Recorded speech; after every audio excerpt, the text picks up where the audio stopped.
YouTube and our community, David Beard and Endless Summer Quarterly fans, random people on the internet. My name is Giggens. We're here today, joined by the always fun, the always cool, the always stylish with that shirt, David Beard of ESQ. He runs the show over there, or co-runs the show.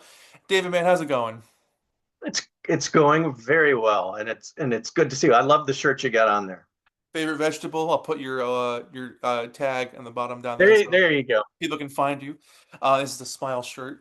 Um, David, it's always fun to have you on the show, and you have a new issue coming out of ESQ, the Winter 2025. I can't believe it's already winter already. I What know, I the year's going know. by, man. So let's just jump in and chat about it. As anybody who reads this magazine knows, it opens up with letters to the editor from everyone who sends messages to David about the previous issue. And they're fascinating to read because they come from around the world, and people are really passionate about what they read and how they take it because this band means a lot to people. So, David, let's start with some of those letters to the editor, kind of jump off from there. Anything Yeah. stand out to you, or what's been Well, kind of grabbing you? I'll just show the issue that people responded to that from the fall edition, and the letters from this edition that ended up in the winter issue. Mhm. And you and I have talked about this privately, but I think we'd talk about it here. We were there for Brian's memorial service, which was a kind of a surreal day. I think there's parts of it that are still surreal for me. Same. Still processing. I mean, I'm still processing that Billy Hinchy, Jeffrey Foskett aren't here. So the idea that Brian's not here is a little odd to me. It's just odd. We've seen pictures of him the last couple of years. We knew he wasn't looking great or doing great. And then there was the announcement of the conservatorship and things like that. Mhm. But you just still don't you don't want a person who's made such a difference in your life through their gift to leave you. I you, know. you just don't. I know. And Doesn't feel real. so to one of the things you and I've talked about that I'll just share is when I went about writing my editor's journal for the fall edition of ESQ, I really wasn't sure how much detail to get into Mm. because it was a private service memorial. Um, so I shared some text messages with Carney Wilson, asked Wendy Wilson a couple of questions. Uh, just as I was kind of informed, it was easy to write my editor journal. It was easy for me to write about the experience. Yeah. What was the challenging part was knowing out of my experience how much to kind of massage some of it, or how much to talk about grief versus what actually occurred and why things occurred the way they did. And from my perspective and vantage point was how much was grief playing into what I observed. Yeah. Um, and so I think still I'm not. It's interesting to by the number of people who were there. Some famous, some folks like you and me. Very famous. Yeah. Oh, jeez. But it just was heartening to be a part of that. Yeah, it was. It was really heartening. And to see a Don Henley or to see a Cameron Crowe, who was the one guy I gave myself permission to meet. Um, He sat in front of us well, yeah, during the service, but for then the he was service. at a table over close to the little side stage Oh, where they yeah. had the concert. Yeah, yeah, And yeah. that's yeah, you sat on my row. But I didn't want to, from my experience at the service and how grounding it was, thanks to really Carney and Wendy Wilson at the service. I mean, the emotion that they allowed themselves to share Mm. was really a significant moment for me. Yeah, same. Um, and so then going over to the reception and luncheon, I mean, it was at the Beverly Hills Hotel. I mean, you couldn't get more Hollywood than that. So you go from this really kind of, for me, more spiritually grounded environment to, oh God, here's all the Beach Boys. Here's two members of the Eagles. Here's this person. Here's Cameron Crowe. Here's this person. And it would be easy to get swept up in all that, but I wasn't. Yeah. I just thought it was really beautiful the way things, when we got to the hotel, um, they had the great big photos of Brian through the ages, which Yeah. I thought were just gorgeously done. Yeah. It was kind of cute that they had the smile theme to everything. Yeah. That was cute, but I was more impressed and touched is the better word. I was more touched by like the little piano on the stage with the sand. Um, Yeah. And his you shoes. know, and the shoes, yeah. So Yeah. there was those little touches that kind of just stayed with me, and the again the great photos of Brian through the ages, Yeah. uh, Yeah. looking so cool, and all of them. That was kind of what stood out for me, and the people. I think I know I told you this over and over during the day was I just saw so many people's hearts. Everyone's heart was on full display, whether they spoke or not. Yeah. You could just you feel it, and it was just a special day. So Yeah. getting letters in the winter edition of ESQ about what I wrote when I was so uncertain about how it would come across, because the number one thing for me is I don't want to have what I write get I don't want it to be lost on anybody. That first and foremost, we're saying goodbye to Brian Wilson. Right. We're saying goodbye to him. Right. His music lives on, but we're saying goodbye to the physical being that created all this music. And so I reiterated in what I wrote about I was there for Brian, and I'm talking to you now about that day for Brian. Right. So it was just really heartening for me to get so much positive feedback about what I wrote. And for those who weren't there, everyone from just your random day subscribers to a Mark Freed, who is a retired industry professional who has worked with Brian professionally, for him to write what he wrote. Yeah. That David, you really did the fans a service by writing and sharing what you did, and that was kind of my cautious hope when I wrote what I wrote, Right. because there is no rule book. It's not like you can go buy a book of cliff notes on this. Isn't There's no book on this. Yeah, how do you write about a private service? There's Right. nothing. and Because and and yeah. how do you combine that with someone who's a historic, and I don't think of Brian as a celebrity. I think that the music is the celebrity. Yeah. Brian is the innovator, pioneer, creator of what we celebrate, which Well is said. that's why the music is the celebrate. It is a celebrity for me. Right. Right. So to have that positive feedback, and then I went in one of my responses, I write that there were so many people there, and there really wasn't quality time to speak to any of them. No. But I did decide, okay, they're asking, they liked what I wrote, so okay, I'll go out on a limb and name drop a little, not to be grandiose, No. but to just to kind of give a bigger, wider impression of the people that I did get a chance to speak to. Exactly. So, like, I got to talk to Jerry and Cindy Schilling, and I have to tell you, I've loved Jerry for years, but his wife is a doll. I mean, just I talked to her on the phone, and every time you'd like if just hear her voice, you could tell she's smiling. That's Always cool. had a great energy. So when I got to meet her face to face, it was just I was just like, oh, That's so so because she's awesome. yeah. Uh, Talking to John Stamos, but again, Ed Roach. But just because the John Stamos name is more of a name that's the TV guy or the Hollywood guy or whatever, for me personally, John is in the same category as you, as Jerry and Cindy Schilling, as a Van Dyke Parks, as a Danny Hutton, because we were there for the same reason. Right. We were there for Brian. And Yeah. so I was really cautious when I wrote my editor journal for this issue, but I felt a little bit more comfortable in responding in the letter section to say, well, I did talk to this person, and this person. But I still didn't go into details of those discussions. I just said I had a nice opportunity. But I also point out there wasn't enough time to talk to half the people you wanted to talk to. No, and that's the thing too. It's like it's not name dropping when the entire room was full of quote unquote famous Everybody. people. And Exactly. but the thing was too, like I had a moment when like when we were at the service when the Beach Boys walked in.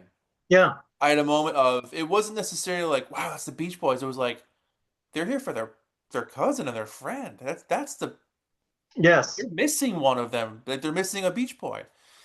And then like at the memorial, you know, we sat with Rodney Bingham at the same. Like, it was weird. Yeah. But my biggest thing was these were all just normal people here for their buddy, here for their That's grandpa. right. That's right. Because when you take away the profession, Yeah, right? they're just When you normal take away people. the what how you know the guy. Right. Like we sat with Rodney, we also sat with Alex the plumber, Yes. Right. Brian's plumber. Right. Brian's plumber. And we Yeah. had the funny moment because Alex saw me and he came over and asked me who I was because he was at the other end of our table. He got up and walked around to me and says, "So who are you?" And maybe he thought he recognized me. I don't know. Yeah. And I explained that I didn't quote really know Brian because I've known him for a long time and I've interviewed him a lot, but I don't quote know him like his friends know him. Right. Um, but he was cute with me a few times over the years that I felt like I was seeing a shade of him. Sure. Um, Yeah. but Alex and I joked because he says I'm his plumber, and then I said to him, "Well, it sounds like you might know him a little bit more intimately than I do." And he got a good chuckle out of. He said, "Well, I suppose," and he got a good chuckle out of that. Yeah. But that's again a plumber, a singer, a Hollywood guy, whatever. It was we were just there as people. We were there as people, um, Yeah. and you know, and what an honor! I, What an honor! I don't know if I'll ever find the words to properly describe. There has to be a bigger word than honor because like it's otherworldly for me to have been there. Like, I remember getting this guy's cassette tapes as a kid, and then like I'd learn their songs on guitar and drums, and this became my musical DNA. And he's one of the most important figures in music history. And here I am at his private family funeral. And we've talked about this before, and I won't mention it much ever again, probably, but like I remember sitting next to you and being like, I don't know if I'm supposed to be here. And you looked me dead in the eyes and you said, "You're here because you're supposed to be here." And that will always sit inside my heart because like that was one of those moments where I was like, "Oh my God, like maybe I am doing something in the Beach Boys community that's people know about. Maybe I am a real Beach Boysy critic, like maybe I am part of Well, that circle. I would encourage you to understand that my intention in saying that to you was I think especially in the social media age that we live, that we sometimes we tend to base an impression of ourselves on others' feedback. Absolutely. Okay, and what I'm trying to and I'll reiterate now is you're one of the best energies to come along into this world in quite a while. And I don't know if that's how you got invited, but wherever we are when we're there, that's where we're supposed to be. That's Thanks, man. Yeah, that's the best way to put it. It was a beautiful event. It was incredibly sad. It was hilarious. It was a roller coaster ride of emotions, man. Um, I'll never forget getting to the church that morning and watching everybody pile out. There's Van Dyke Parks, there's the Beach Boys, I can go on. But it's just like it was surreal. And then everyone gave really moving words up on not stage, at the front of the church. I'm not sure what Up that in is. the altar. Altar. Yeah. Yeah, they gave really moving words and stories about Brian, their dad, their grandpa. And it was like it was heavy. It was heavy. And then the memorial, or the part Every afterwards at the That's in reception. one. Yeah. Um, Hearing everybody go up on stage sharing these hilarious stories about Brian was like you felt like you knew the guy. And like I never got to meet him. The closest I got was him holding that picture of him holding the coloring book. To know that he's holding something I made is, I mean, I should frame that picture.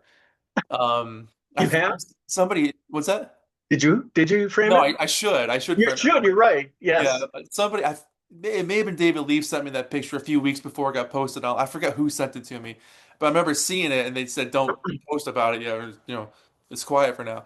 I stared at my phone for like a half hour. I was just like, it's like I've held his records my entire life. I've dedicated my life to his work, and here he is holding something I helped to make. It was nuts, but the stories were great. Meeting people was really great because everybody was so. There was no ego in that room that day. No, I didn't. I there there there was grief that presented itself a certain way with a couple of people. Sure, Um, but I think that the way that the grief processed, it may have come across to some people as ego. I agree. But I think that if you take a step back, um, to the two examples that you and I've talked about, I just think it's grief. I just think it's Yeah, trying to process what's happened and trying to not sure what to say. I'll say this. In the case of Mike Love, he had just lost his brother Stan in April. I know. It's been a horrible And year for him. then his cousin Brian, who here's what I'll say about Mike and Brian. Finding out when Mike went to the Songwriters Hall of Fame event, Hmm. they asked him, and he had talked about that he had gone over and visited Brian. Yeah. And this is what's so cool because it's actually with a great way to segue. Um, my interview with Danny Hutton, it was the same thing. Danny said the same thing. Brian asked him to sing. Whoever was going over to see Brian wanted them to sing. It didn't matter who they were. He wanted them to sing. And it's interesting that he. I don't know if nobody's talked about did he know the days were numbered or anything like that. Nobody's spoken to that. But he asked everyone who came over to visit with him to sing something. How special is that? I know. I mean, Very Brian. the Godfather of music is asking you to Yeah. sing to him. Right. You You just sing. sang. So yeah, I mean I thought that was really I found that very touching and beautiful that was a common thread with anyone who went over and saw Brian, Yeah. that he wanted it's interesting because he spent a majority of his life making music for others, that towards the end he wanted someone to perform for him. Yeah. That's so cool. I thought that was a really interesting kind of dynamic to Brian's last month or so. Yeah, absolutely. Absolutely. And that is a good segue into the next part of the magazine there because he did a great interview with Danny. And I learned something in the interview that I didn't know, that he sang on so many Van Dyke Parks albums. I had no idea he sang backup on Jump and Orange Crate. News to me. Um, but there was some great deep dives of them doing a cover of, or him doing a cover of Farmer's Daughter, and what became Redwood and what became Three Dog Night. Like, you walked through the history of Danny with Brian, who's they were friends for what, 60 years, something like that. Yeah, yeah. Talk to me about what it was like to interview Danny, and had you met him before, or was this kind of your first time really hanging out with him? Well, this is what's so strange was it started with a Zoom in May, thanks to David Leaf helped set it up. Yeah, Um, I did a Zoom with Danny in May where we did the majority of kind of the backstory and the majority of what you read. I mean, I covered most of it.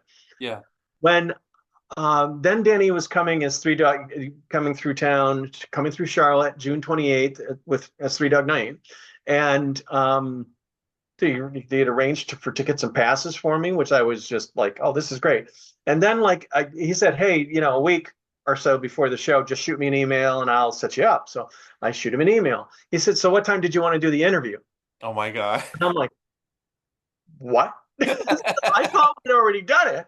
Yeah, And I wasn't saying, oh, but we've already done. I was like, no, no, no, no, no. let's go. Yeah. Yeah. So I just and Lee Dempsey came with me, and he had, I think I've got it here next to me. Yeah.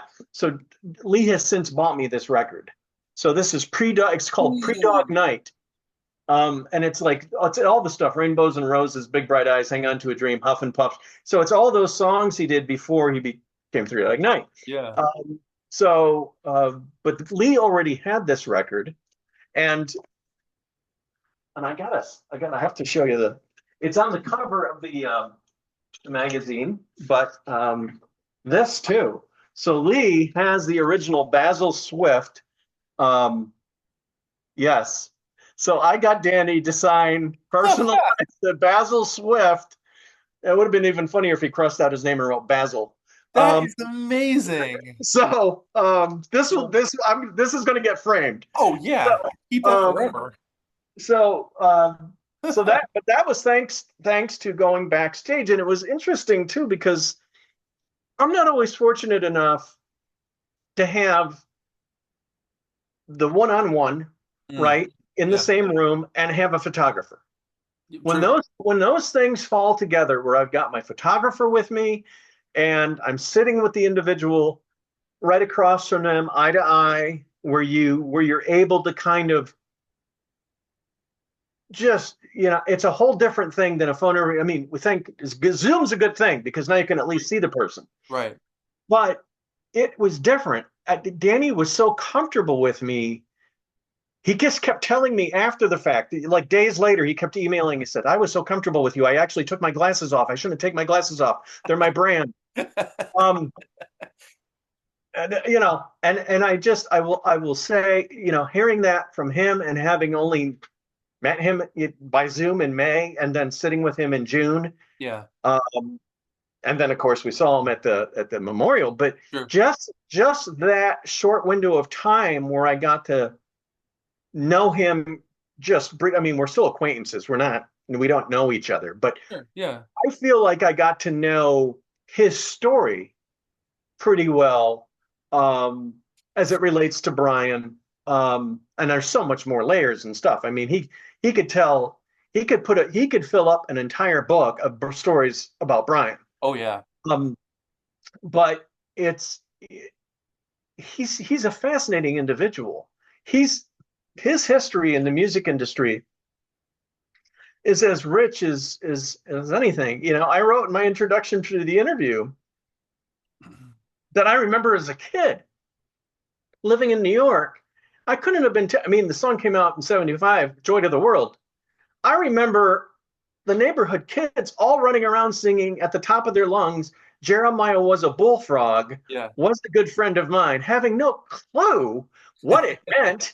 Um, we didn't care because we were kids, Yeah. but Right. man, oh man, just that whole, just that I was sitting across. I did a Zoom with this guy. I got his story, and then I was sitting in the same room with him, and he wanted to talk to me more. Um, It's mind blowing. it's wonderful. It's wonderful. It's crazy. It's amazing. Yeah. Yeah. I mean, it again. It goes back to what we were touching on a little bit ago. Who we are as human beings, right? Yeah. He has a very interesting story. He comes from a very successful group. Hmm. Um, he's interviewed a lot because of his interesting story. Stories, I should say, Yeah. plural. Many. Um, but there's a documentary being done on them that's supposed to be coming out soon. I don't know when, but so Yeah. I'm can't wait to see that. Yeah. But this is again, that's what I try to remind people of, and I get a sense that I'm doing a good job of it in the magazine because I'm an inclusive writer. I want people to feel like they're in the room, but I also want people to get that these people are human beings. Yeah. That that's why I try really hard to present whatever they're telling me, even if it's something tantalizing or grandiose or just average day. Like I got up and I put my pants on today and I use Colgate when I brush. It doesn't to Slow me. down. I want it to be the same. Yeah. Right. I want the reader to feel whatever it is that's being talked about. I don't know if intimate is the right word, but just Personable. yeah, perfect, Yeah. personable. Absolutely. They're a human being just like you. And the thing that I struggled with Danny's interview is it went way beyond the Brian Wilson production conversation, right? Yeah. It turned into a kind of a full scope a conversation, and I thought I'm putting this all in because it's. I mean, here's one of Brian's closest friends going all the way back, and here he's talking about not just the things that speak to Darlin and Time to Get Alone Yeah. and Redwood, but he's also talking about, uh, you know, the desire to record Farmer's Daughter, how that happened, Right. the Basil Swift story, which is like weird. Yeah. So, Yeah. but just to get that thing, and then to hear him tell me two things about Darlin, which I thought was really cool, Hmm. was one, he completely understood Mike's reaction. Yeah. Yeah. And I'm not giving away the interview. So if you, I mean, because that's just one thing he touches on. Yeah. And he understood it, and then he had no idea. And I don't know how this happened. Maybe he just forgot. He had no idea that Mike wrote the song with him, with Brian. With it, So he, Darlin was a co-write? yeah, Yeah. Yeah. because it was Thinking About You Baby by Sharon Marie that Mike and Brian originally wrote together. Right. So Danny number one did not realize it was a repurposed Sharon Marie recording. Oh, yeah. Right. He Right. did Right. not realize that Mike had co-written it with Yeah. Brian. So when I explained that to him, he went, "Oh, oh, no kid. Well, steam would have been coming out of my ears too. I mean, who is this guy to be recording a song I wrote? Right. And it's not he's not a Beach Boy. What's going on here?" Right. Right. Exactly. So Yeah. I just thought I found it to be that part of the conversation really grounding, because I think that's another one of those, Mike Love is a bleep guy. And so for Danny Hutton, the guy who experienced that moment, to actually side with Mike, I thought was really grounding. Yeah. Sure. Absolutely. So, but yeah, but he gets into all sorts of stuff. I mean, I asked him, "You got anything else with Brian?" He goes, I got all sorts of cassette tapes." And I was like, "Dude." We let's all hang out and just listen to him. Yeah, Danny, if you're when can watching, I come over? yeah, let's come over to Danny's house and we'll just play some tapes. I'm in. That sounds He like fun. lives he lives in Alice Cooper's old house. That sounds even cooler. I know. And I did the Zoom. It's a Oh my God. cool looking pad. It's nice wood. It looks like a log cabin almost. It's like a risen ceiling and everything. It's a really cool looking place. That's the But yeah, having that conversation with Danny, and he was going to be the first one in the interview lineup anyway. So for yeah. him to be like, based on the year that something was recorded, um, it was just perfect. And having, I didn't have much from Dean talking about vegetables, but Mm, I had that archival piece, and since I'd had the Jan a little bit in those previous Brian Wilson production issues for yeah. the Surf City and stuff, I thought, well, I want people to see, because Brian didn't, in quote, produce that vegetables. Right. Dean took it and recorded it because he liked it. Yeah. Um, but it still I mean, it's because of Brian that it exists. So Exactly. that's Yeah. why I wanted to kind of include that. And then the Stevie Kalinich interview, I thought turned out beautifully. Yeah.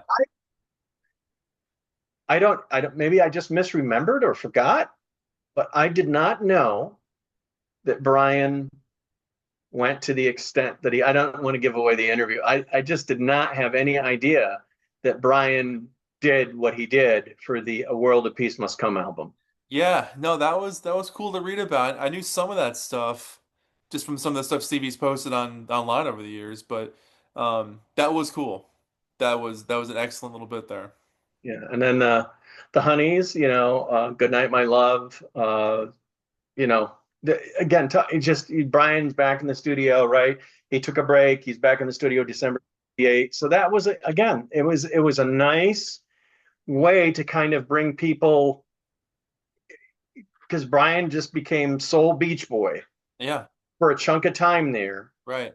really from what would it 64, summer of 64 on until Redwood, where he Yeah, pretty much. where he kind of allowed himself to peek back out around, I'm gonna want to be a Beach Boy. Yeah. I want to do something else. Right. I just, but his love of music, that's I think the bottom line of what I picked up from all of this. And really, I understood it before I ever started these Brian Wilson production issues. Yeah. Brian never stopped loving music. Never. He never, the desire for him to create music never stopped. It was just the circumstances surrounding him that just kind of beat him down a little bit. And that's why Absolutely. he took a break from making music, but his desire to create never waned. I mean, you gotta. It's funny looking back on the '60s stuff between like '62 and '67. The amount of albums, full albums they put out, singles, touring, radio, TV, and most of it was done by one guy with his one imagination. Anybody with a sane mind would have been completely exhausted after a few years of doing that. It Yeah, well, yeah. you know, I mean, he was the guy doing all these ideas. Obviously, the other guys took over afterwards and had a great couple of years doing their own thing too. But like all those big hits, that was Brian. Hmm. Nuts, truly nuts. And then I treated this part three the same way that I treated part one and two, where all the people who are going to appear in the part three and part four are all listed on the cover. The same names will appear on both part three and part four. That's So cool. next issue we'll have Don Goldberg, who did Out in the Country and Sweet and Bitter, and we're going to have David Sandler, who did the Spring album, Mhm. and Marilyn Wilson Rutherford's already answered questions about the Spring album. So I have Marilyn and Cool. David talking about the Spring album, Yeah. and Fred Vale to tie in with Cows in the Pasture. If it Uh, ever comes out. it will. It will. all January things, 25. all things. 2035, I think, is the date. Is it 35 now? Yeah. Yeah. So all things happen in good time. Yes, true. All things happen in good time.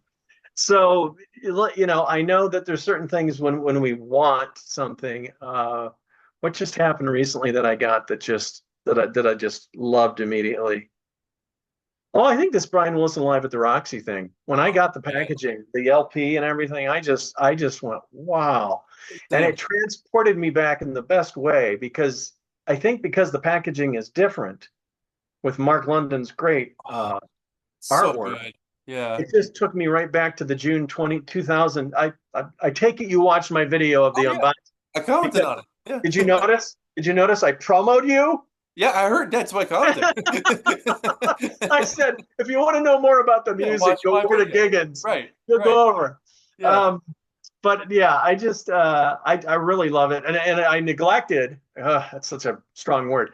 I don't want to get in trouble, but I was just so memorized by the packaging and everything. I just forgot to mention Mark Lynette, who Yeah. who did the shows, and so he deserves as much credit. When I said the Oglio team and everybody involved, but I still didn't say his name, and I just wasn't thinking. I was just thinking about the beautiful packaging and having memories of having been there, and so it wasn't a slight of any kind, but I still felt bad when I went, oh gosh, how could I? Um, so speaking of Live at the Roxy, I guess me and Carl from Oglio and a handful of Brian's band members who were there at the Roxy and a couple of other guests, hopefully. We're going to do a live Zoom on Friday, November 14th at 6:30 p.m. Eastern Standard Time. So that's very soon. So, and we're going to be doing giveaways. Now, the criteria, there is a caveat to the giveaway. First of all, it's a bummer if anybody lives overseas because of the shipping. It's impossible. I have shipped a free thing to a person, paid all the shipping, and then depending on where they live, they still then have to pay an additional $40 just to accept the thing. Oh my gosh. And one of the people I did that with, he was a ESQ VIP. He was happy to pay it, but I just was like, what is going on? We've already paid for the shipping. We already paid this ludicrous sum of money for the shipping. I Why was like, does he have to pay on his end? I was like, you really want it? You gotta pay up again for it. Like, I mean, it's just ridiculous. nuts. So that kind of restricts what we're giving away and how we're giving it away, which Sure. is a bummer. Because we want to be able to give everything to anybody, regardless of where they live. Absolutely. Yeah, Um, sure. but we'll see what we can't do. But it is a challenge to send anything overseas right now. Yeah, it is. Um, and that said, we're gonna have fun. It's probably the Zoom will probably go on for about 2 hours. I Okay. hope not any longer than that. We're just basically going to try to have folks on to to talk about those two special nights, and and what memories kind of come flooding back, and then hopefully I'll try to piggyback the band members so they're not all on at the same time, because then they're all kind of having to wait, and I don't like to do that to people. I like to have everybody to have an when they show up, that they can come right on in Yeah, and right. share. Right, right. But it will be a lot of fun, and it will be good to see those faces again. We didn't get to see Probin because Probin was out touring with Weird Al during Brian's thing. That's right. That's right. Um, he was texting me and goes, "Well, how was it?" And I said, I responded and said, "Ask ask Darian or one of those guys, because they were the ones up on stage playing at the lunch. They were the ones who were, Yeah. you're going to get a much better feel for the whole thing from them than the guy who sat with the Brian's plumber." Yeah. Um, Right. so, uh, but yeah, so that's what to look for, and we're continuing into 2026 with part four of Brian Wilson Productions, and then I have some really interesting stuff that I don't, I've just been trying to sort out where am I going to place it. And I tease that in the editor's notes of this new issue, Right. that I've got some interesting stuff that I've just been sitting on. I only mentioned one of the interesting things that I've been sitting on. Oh, Got several interviews with people that you wouldn't know their name from Adam by me saying their name, right. but their stories are very interesting, and they're in kind of key moments in Beach Boys history. Cool. So, you know, I will just tease another one with two different guys, had to do with bringing Ringo Starr illegally into the country for the July Oh. 4th thing. Hmm. Yes, that's That's a whole cool. story in itself. And I've got Absolutely. two people involved in that. I've got those interviews completed. Are they remaining anonymous for legal purposes? Well, one's a lawyer. Oh, all right. So he's safe then. But yeah, I mean, and again, they're great interviews. It's just, where do you put them? Where do you fit them? So, and it's great content. I got another interview that I did with a guy, booked for 2 hours, and he was an artist that came into their lives in the mid to late 70s, who was commissioned to do an album cover for him that never happened. Whoa, Um, that's cool. yeah, yeah. Huh. So these three people know each other. So it's just odd how these interlocking things, like, oh, hey, I know so and so. Do you know so and so? No, I don't know so and so. Hey, let me put you in touch with so and so so Right. you can do an interview with him. Oh, okay. And it's just, and the woman who I don't mention that she's a woman, but in the editor's notes I tease it's a woman, and her daughter's godmother is Cher. So I'm gonna kind of leave it right there. Um, it's wild. I'm telling you, it's just, and not to mention the photos. Oh, no way. Yeah, yeah. So, see, So like the this is why I love this magazine though, is because you're playing Sherlock Holmes to all these like little tiny breadcrumbs that lead you to such cool places and cool stories of people that we would have never known about had it not been for, hey, talk to that person, talk to that person. It's excellent. It's so much fun. thanks. Well, yeah, it's always a day in the life. I mean, it's Yeah. just, where was this person on this day, and it's yeah, and talking with the wonderful woman that I did the Zoom with, to get photos of that day of the album shoot for Sunflower, outtakes that nobody has ever seen. Come on, man. Um, it's just, Come I've on, been sitting man. on that for 2 years. 2 years I've been sitting on these photos and the story. And it's just like, well, where do I put it? Because it happened after the Field Flows box set came out. So then I Uh, was like, oh, okay. So now where does it go? Do I have somebody Sunflower else? 55. So that's kind of the thing, is just fitting it in, and and not having, I become so theme oriented. I just don't like when the magazine becomes hodgepodged. Yeah, for sure. Yeah, I hear you. Yeah. So I just like to keep things as theme oriented as I can. But so we'll see. No promises for the next issue, but lots of really interesting content is around the corner. Stuff that is making me smile because there's the hint right there. Hmm. Um, Don't know I what's didn't going even on. I didn't even do that on purpose. Don't know But what's going on. that's all I'm gonna say. That's All I'm gonna say. all you can say. Um, Yeah. but yeah, there's very interesting, cool stuff coming. Yeah. Um, and in the meantime, actually, and I would go over to the the ESQ website because I've changed working with Carl from Oglio. I've changed the entire theme and look to the website. Ooh, I gotta take a look. If Okay. you look, all the top title bars are now in the blue that Live at the Roxy Ooh, is, the blue and red. nice. Every Nice. page, you go to Nice. every page, it's all in the blue and red. That's Because cool.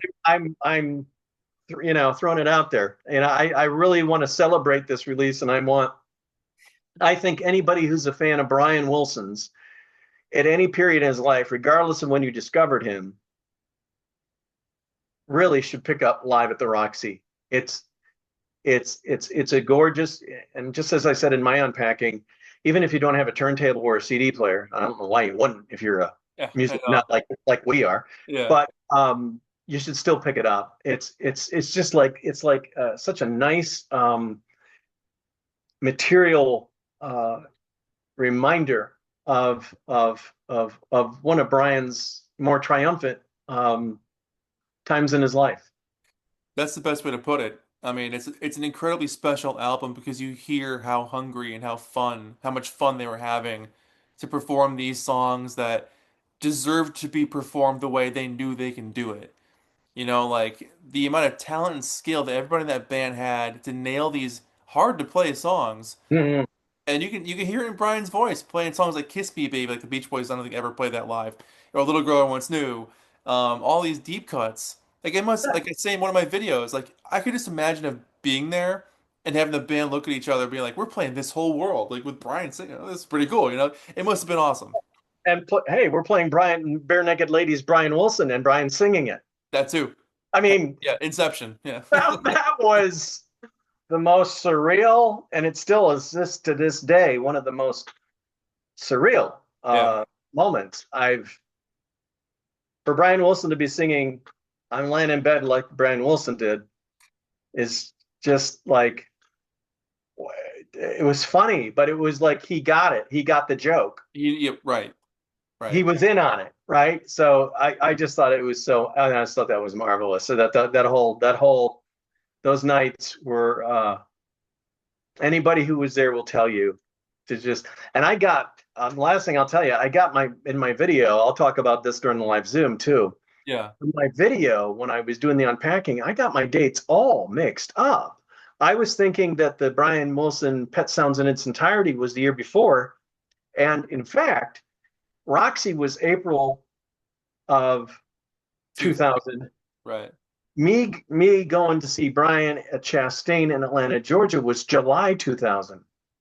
Oh, wow. It was after. A few months later. And I sat with Melinda at the front table right in front of Brian. And that's when I did my great interview with him face to face backstage after the show when I did my Paul McCartney impression.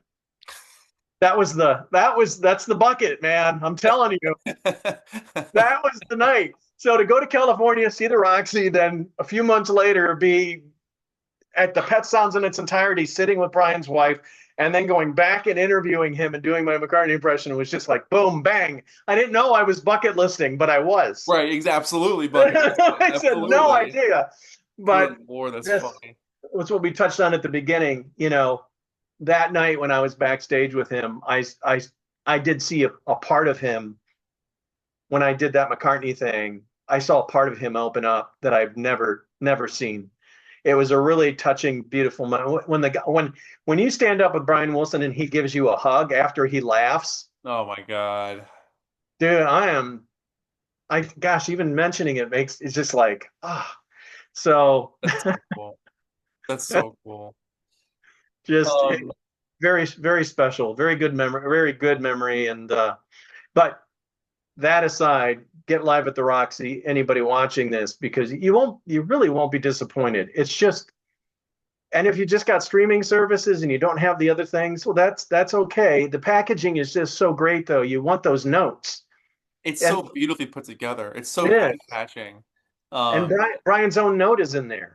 right. Brian's note So is in. you want that physical product. I don't know if there's like a digipack download with the streaming. Sometimes Oh, when you sure. order, you get that. If you Yeah. order download, you can get that. But I don't know from just streaming. Like if you're on Spotify, I don't know that you would get that. Not on Um, Spotify. No, maybe on like Apple Music or something like that. okay, I know what you're possibly, telling you. but it's still not the same I mean, as holding the packaging. even the CD is a great choice. You get way more bonus tracks. Yes, I You know. know, Was it 40 tracks? something like that. You get like six Yes. or seven songs. You know. And Um, the other thing I will tell everybody, you got me now thinking about this. And I talked about this during the unpacking. Seeing Brian, because he did it at the Roxy and he did it in Atlanta. He was doing it that whole time. He would get up on stage for the encore and do Johnny Be Good with the oh bass. my God. And oh my God. I only saw him play the bass once during the Smile tour, and he did during Fun Fun Fun. He stood up and played the bass. I remember at the time being like, Oh, "Cool, Brian playing the bass." And then years going by, realizing that that was one of the last eras of him playing the yes. bass, and how special that was. Looking back now, it's like, oh my Yes. God, you know, it was Yeah. cool. And if you know early Beach Boys, you know how much they loved Chuck Berry. Absolutely. So for Brian to get up and say, I'm gonna get up and on the encore, I'm gonna do Johnny Be Good is just, And vocally, he shreds on it. He's having the time of his life. You yes. hear his happiness as he sings. It's Oh great. no, no, no, no, no, no. Yeah, And he's jamming on the bass. He's yeah. just jamming. Well, he and Bob Lizick. But yeah, To, right. to be fair to Bob. But Yes. he's having I was there, I watched him in both of those shows, and the Atlanta show and the Roxy, Yeah. and he was having so much fun. I think that's what's the most attractive part of this box set for me is that like you hear him joking around throughout the entire set. He's cracking jokes. He's during the beginning of Till I Die, he's like, "Don't fall asleep, don't fall asleep." It's like one of the most beautiful songs ever written. He's making jokes about "Don't fall asleep." It's Yeah, like you really feel like you got to know that guy because I was a kid when this happens. I missed all of this, but it's you feel like you're there, which is the mark of a good live you album. do. That's right. You do feel the Roxy's a small place, Yeah.